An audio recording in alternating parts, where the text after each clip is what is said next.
Nice bridge. Napakaganda. Ito po yung the Great Belt Bridge in Denmark. Ayan, napakaganda po niyan mga papa. Alright. Whew. Yan po ang pinakamaganda, pinakamalaki at pinakamahabang tulay ng Denmark. Ayan, palapit na tayo ng palapit. Maganda. Maganda siya pagkagabi. Iba-iba ang kulay ng ilaw niya. Tapos pag araw naman, nasa gitna siya ng dagat.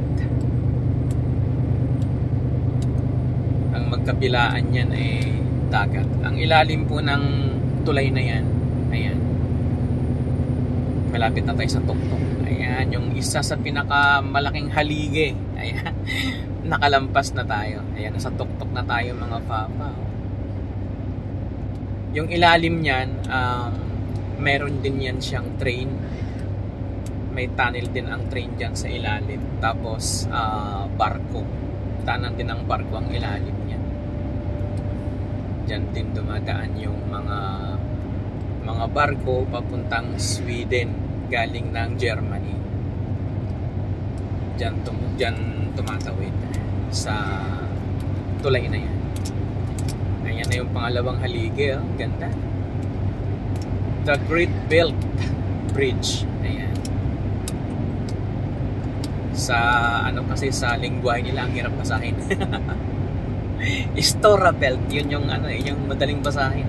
Storabelt, pero sa English niyan, the Great Belt, as in belt, yung sinturon talaga. Ayan, lalampas na tayo. Ganda.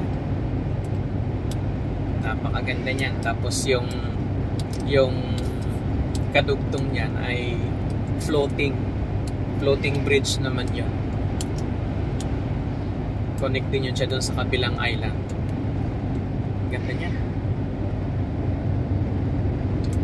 The Great Belt Bridge in Denmark. Yeah. So, thank you mga papa. Salamat. Thank you sa panonood. Thanks for watching. Ganda. Napakaganda.